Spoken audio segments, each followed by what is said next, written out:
Today was the first Prime Minister's questions of the Trumpian era, but neither the Prime Minister nor the Leader of the Opposition seemed keen on talking about the success of the Donald. It was Tommy Shepherd of the SNP who raised the question of what would the Prime Minister do if the new President followed through on his campaign rhetoric to stop people travelling to the US on the basis of their religion. Theresa May replied she hoped he wouldn't do that, but it was up to the USA who they let in. However, let us say it wasn't Muslims, but journalists or disabled people or Spurs supporters. Would we then say it was up to the President? An interesting question, which may test a special relationship more than coming 11th in the list of phone calls. Things could be worse. We could be a Chagos Islander evicted from their island paradise in the late 60s to make way for the Diego Garcia US Air Force Base. Now, after 15 years of court action ping-pong, they are finally denied the right to return to their homeland, although they're given, finally, a decent level of compensation. If you're one of the community of Chagos descendants living near Gatwick Airport, let us know what you think of that substantial injustice inflicted on some of Her Majesty's subjects. But you set the agenda, can call on anything you like, within reason, of course. Phone 0345 6060 973 or text 84850 or tweet at LBC or email alec@lbc.co.uk. This is the Alex Salmond phone-in with Iain Dale. LBC, leading Britain's conversation. Interesting you mentioned there, Alex, about the Chagos Islanders. If people didn't watch or listen to PMQs today, they won't have known that Jeremy Corbyn raised that in his first question. I was driving in and I was absolutely astonished. Now, it's an interesting subject, but for the Leader of the Opposition to lead with that, I thought was a bit bizarre. It was a bit, precisely because he mentioned the Chagos Islanders and then he went on to Brexit in the same question. Now, if you're going to ask a question about the Chagos Islanders, then ask the question.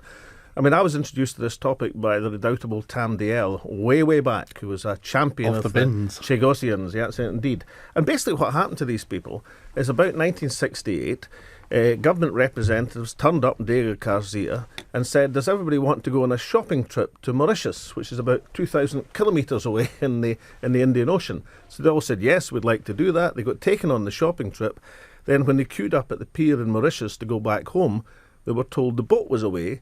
They were given $50 and told to fend from themselves.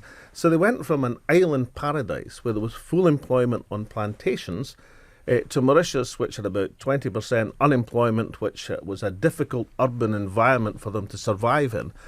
And for the last 15 years, they've been battling through the courts in this country. And finally today, they've been denied the right to return to their homeland, although they've finally been awarded some decent compensation. It's £40 million over the 10-year period. So they've won a bit of compensation, but they've still been evicted from their homes. OK, now I should, of course, remind people that you can watch us on Facebook Live. Just go to the LBC Facebook page or the LBC website at lbc.co.uk. Do give us a call, 0345 6060 973, if you have a question for Alex. He's here with me for the next half an hour. Let's go to Jerry in Beckenham. Hello, Jerry. Hello, how are you this afternoon? We're very well. What's your question? Well, on the appointment of Stephen Bannon by President-elect Trump, oh, that's a bad taste.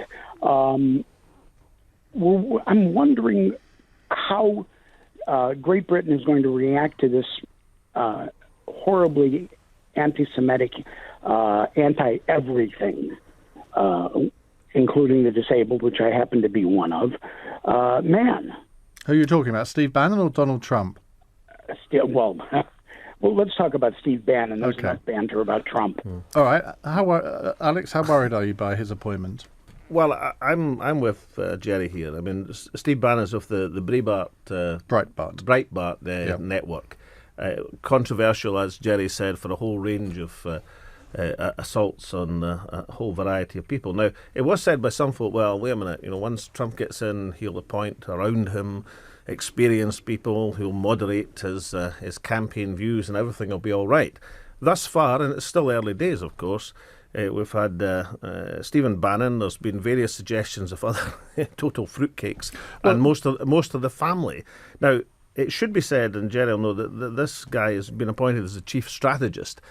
And I don't know what the formal role of this chief strategist in the White House firmament is, but it's not like I think the chief of staff or the Secretary of State or a variety of other things. But nonetheless, I mean, Jerry's got it fairly. It's a worrying development. But people are calling him a white supremacist. They're saying he's got the backing of the KKK. I mean, those are pretty serious things, aren't they? Well, certainly the KKK were first in with congratulations. They seem to be celebrating.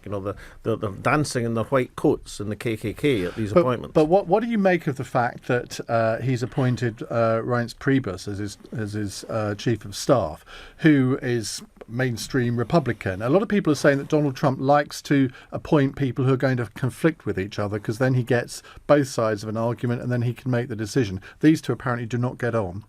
Well, I mean, maybe that's Donald's strategy. He's going to have opposing forces arguing themselves to stalemate, and then he'll get his own way anyway. Who knows? We'll see from the other appointments. But and you're quite right that Reince Priebus has been chair of the Republican Party, I think, for a record 6 years or something like that. So, obviously he's no numbskull, because that's a difficult party to manage. And the post of chief of staff, as we all know from the West Wing, is probably a more important role than the chief strategist. But nonetheless, I think Jerry's got a very fair point. And there's lots of people. I mean, you would think, and it really refers to something that Obama said a couple of days back. You'd think that given the hurt, the upset, the fear of the presidential campaign, if the new president was actually going to be different in office than he was in the campaign, then it would be incumbent on him to make some gestures of conciliation. Well, which he may do. I mean, he's only been president-elect for a week, hasn't he? You don't expect somebody to form their whole administration within the first week. It's a bit like Brexit. People say, well, where's all this harm from Brexit? Well, it's not happened yet. I mean, Trump isn't president until January. In terms of the phone calls, has Nicola Sturgeon had one? I don't know. I haven't asked her. Would you, if you'd still been First Minister, would you have expected? Well, I'd certainly. I mean, I'd expect it to be better than 11th, as Theresa May was. I would certainly have gone for the top 10. I had many phone calls from Donald when I was First Minister, incidentally, before he was American President. They weren't always the cheeriest of calls, but nonetheless, there wasn't any shortage of number. So he was lobbying you on the golf courses, was he? Well, and giving his world view on a variety of topics. But it was mainly, to be fair, on wind energy, which he was against. I actually saw him during one of the debates say he was in favour of it, but he was dead against in his phone calls with me. What was the last thing he said to you? Well, the last communication, if I remember correctly, and I'm open to correction, I got one of these. It wasn't in green ink, but it was in capital letters, messages, delivered overnight. That means shouting. Well, I think it probably does. Delivered overnight, underlined with a cutting from an American paper saying how bad wind energy. This is when he was taking out adverts across the Scottish press, full-page adverts, which they all took, of course, entitled Mad Alec. I have to say, being called Mad Alec by the Donald. So it was a factual newspaper, was it? It was all newspapers. They all took the Trump money. I hope they were all paid. Do you think, I mean, there's a lot of talk about the special relationship. I actually want to be sick when I hear Theresa May talking about the special relationship. It just sounds craven to me. Clearly, they had an exchange of views in the phone call. She made clear she wanted a free trade arrangement, the special relationship to continue, blah, blah, blah. He's also said some very positive things about this country, not just to Theresa May, but also to Nigel Farage, of course. How do you think the relationship between Trump and Theresa May is going to develop? Well, if you remember, just a week ago, we were in this very studio in the results programme. I do remember. When Nigel it's a night I shall remember forever, I think. When Nigel appointed himself as the ambassador at large from the United States to the EU. Now, it looks like it could all be coming true. We were laughing then. We might be laughing on the other sides of our face soon. Certainly, I would say that Nigel seems to have more of an in with the Donald than the Prime Minister. Taking your party political hat off on that for a second, wouldn't it be entirely reasonable for the government, recognising that he clearly has gotten in with Donald Trump, to actually use his good offices? Well, no, I'm pretty sympathetic to the government there. Look, I mean, your point about being physically sick or feeling sick when the special relationship's mentioned, can I promise you one thing? Never negotiate with Donald Trump from a position of weakness.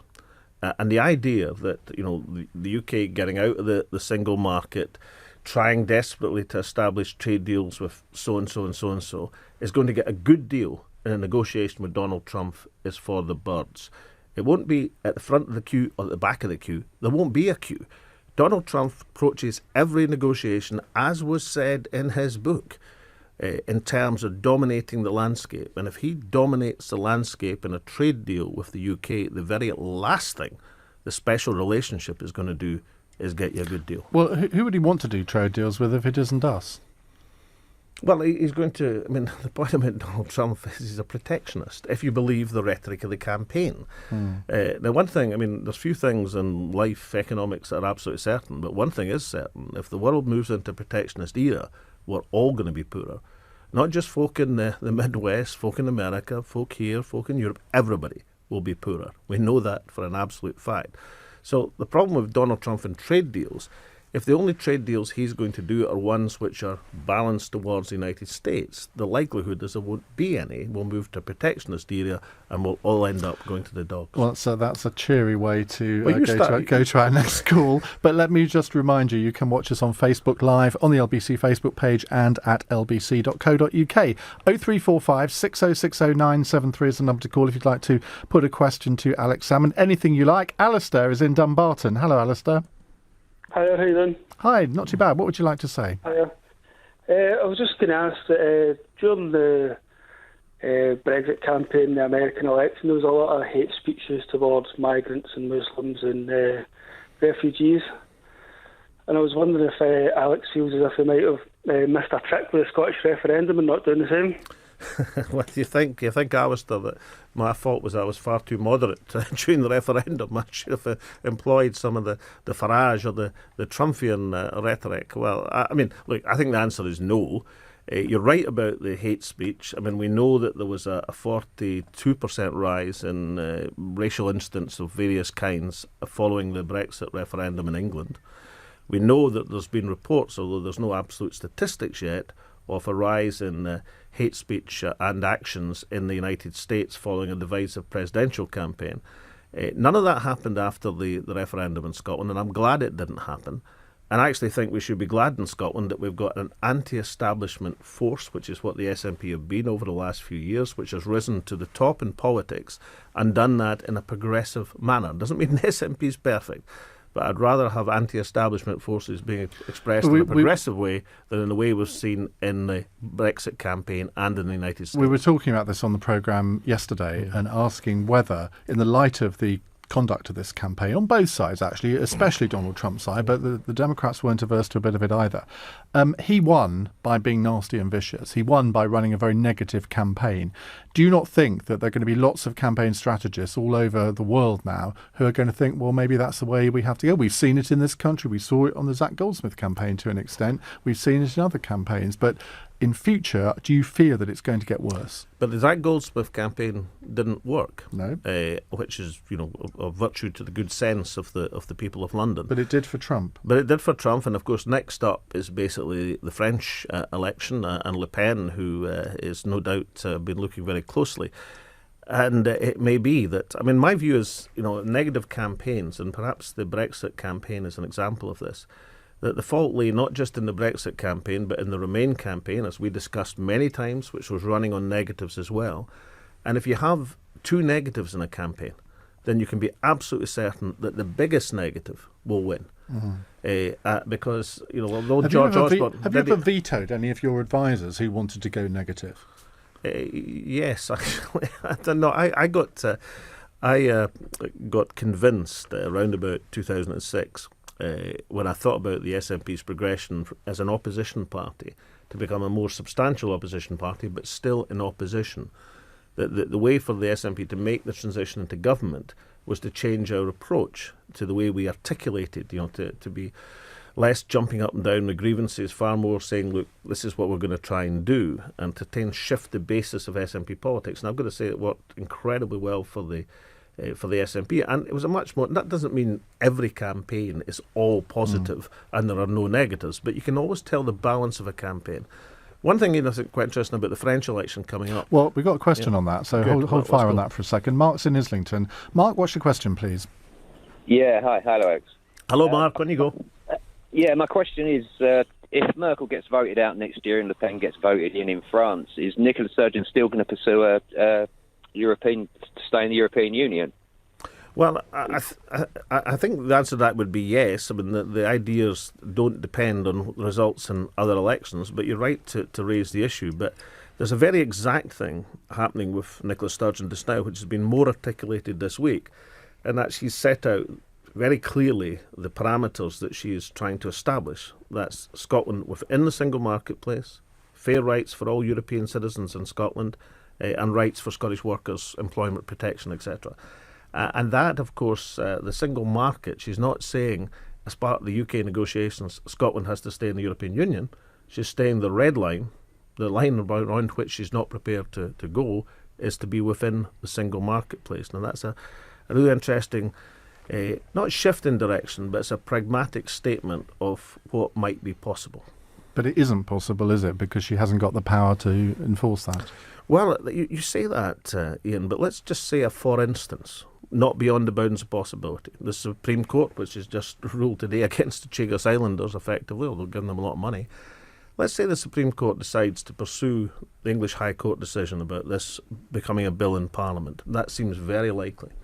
Let's say they take on board the submission of the Lord Advocate that the Scottish Parliament should be consulted as well. But it is being the Scottish government's being consulted. Well, I mean, that's not what the government down here wanted the High Court to say in England. You might get into a position where parliamentarians at Westminster, in the Commons and the Lords, and parliamentarians in Scotland may have a very strong role in what the government does or doesn't do, which is not what Theresa May wanted in the first place. So you might be in a pretty strong negotiating position in both parliaments. That is not beyond the bounds of possibility, depending on the Supreme Court judgment. Are you concerned that Donald Trump's News Chief Strategist Steve Bannon has apparently been in touch with Marine Le Pen's party, with Alternative für Deutschland, which is the sort of UKIP equivalent in Germany? With all of these countries, and indeed Holland and Denmark having elections soon, right-wing parties becoming very strong in both of those countries as well. Where do you think we're going to be in a few years' time? Could it be possible that the whole of the European Union could actually have been shattered? Because Marine Le Pen, I don't think she's going to win, but there's a possibility that she would want France to withdraw from the EU as well. Well, it's an interesting knock-on effect, a domino effect, if you like. I mean, allegedly, Vladimir Putin had contacts with the Trump campaign in the presidential election. Now the Trump campaign, or key people within it, have contacts with Le Pen, and the domino effect goes on. One thing I would say about the French election, which is different from the United States election, and of course, nobody with any ounce of sense, given what we've seen over the last few months, would rule out any possibility. But the French election is different for two reasons. One is it's the winner of the popular vote wins the election because it's a knockout procedure. And secondly, and probably crucially, the knockout procedure means the best candidate of the rest will finally go up against Le Pen. So arguably that didn't happen in the United States with Hillary Clinton, but you can be sure from the French procedure that you get to the best candidate. Now, the best candidate might be good enough, but it will be the best candidate representing, how shall we say, mainstream political opinion. Right, let's move on. Luke is in Slough. Hello, Luke. Hi, good afternoon. How are you? On you go, Luke. Hello, hi, can you hear me? Yeah, go ahead. Yeah. Hi, how are you? Right, I voted in the referendum. I voted to leave. But since the memo, it seems that we don't have any idea what we're actually doing. What's your feelings on that? I think you're right. I think there's no idea. The government has no idea what it's doing. And whether you take the memo about the 30,000 civil servants to be recruited, which they've disowned and said was nothing to do with them, or whether you take the analysis that was quoted today, which says that there's conflicting arguments within government, or whether you take my personal knowledge of this, which is reasonably substantial because the House of Commons, as you know, leaks like a sieve and everybody basically knows something about everything. I think it's not so much that they don't know what they're doing, it's there's conflicting views within the heart of government, within the Brexiteers, as to what they should be doing. One thing, and this might be an exclusive for the phone in here, I think we can take from the answers today at Prime Minister's questions, and also just the knowledge that's going around, is the Foreign Secretary's statement he made in Bratislava or somewhere when he blurted out that the UK would be out with the customs union is one of the few decisions that's actually been made. I mean, it has to be, doesn't it? Yes. Well, okay, maybe it's not the most dramatic statement on earth, but of course the Prime Minister wouldn't confirm that today when she was asked the direct question. Well, she just sticks to the mantra that we're not going to give away our negotiating position, which is a perfectly reasonable thing to do in some ways. Well, that's why Luke thinks they don't know what they're doing. I mean, look, I don't understand this stuff about people in negotiations never say what their aims are. I mean, look, industrial negotiation, you're the trade unionist, Iain. I say to you, what's your wage demand? You don't say to me, I'm not telling you, because it's a big absolutely, secret. Absolutely, but I don't tell you 3 months in advance of the negotiation. I tell you face to face over the negotiating table. Well, I'm no, not come so on, sure. come on. You know that's the way these things happen. How does it weaken the UK's negotiating because position to spell out what the aims of the government are? I think what the government has to do is say what the broad aims are. Now, they can do that, but of course, the likes of you, Jeremy Corbyn, and everybody else, Tim Farron, will say, well, whatever you say isn't enough. We want more detail. Isn't that the job of the opposition? Well, of course, it's the job of the opposition to scrutinise what the government's doing. But you can't expect Theresa May at this point, 4 or 5 months ahead of triggering Article 50, to give in detail what she's going to say in her negotiation, can you? You wouldn't do it. Well, I would set out in more detail the parameters, or perhaps I would give a cogent explanation of her tactics, as you've just done, because your explanation just now is far more cogent than anything that's been said at Prime Minister's question. I think, in fact, you should be appointed as the fourth Brexiteer. Why stop at Fox and Johnston and Davis? You should, Dale should be in there. I've got my representative in as one of them. But I mean, Nigel Farage on can the be customs, ambassador to Europe. You can be a Brexiteer. But on the customs union thing, I don't understand what all the fuss is about, because one of the consequences of the customs union is that the EU negotiates as a single entity in international trade deals. Now, if you don't withdraw from the customs union, what's the point of Liam Fox? Well, exactly the point I'm trying to make. Even something which you would take to be obvious from the fact that Liam Fox is International Trade Secretary, that it follows logically that you must be planning to be out with the customs union, which cannot by definition be the greatest secret in the world. The Prime Minister is unwilling to confirm to a direct question in the House of Commons, and you wonder why people are frustrated. Do you think Boris Johnson is deliberately causing problems for Theresa May? No, I think he's trying actually to keep his nose clean as best he can, but I think Boris has the character and the nature that, Boris keeping his nose clean is equivalent to somebody else creating problems. Do you think Theresa May is regretting appointing Boris Johnson? I think it's too early to say. I kind of share the view that Theresa May perhaps thought she would have 3 human shields that could be used and dispensed with when the time was right. Let's go to Luke in Slough, but you can, of course, watch us on Facebook Live and lbc.co.uk. Luke, what's your response to what you've heard?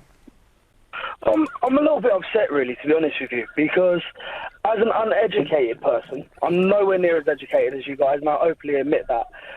But the problem is, obviously, people that are coming into politics now at a later age, a lot of it's fictional that we've heard. All the build-up to it was fictional, from Brexit, from, afterwards, the day afterwards, they come out and said, we're not going to actually do that. We're not going to do that.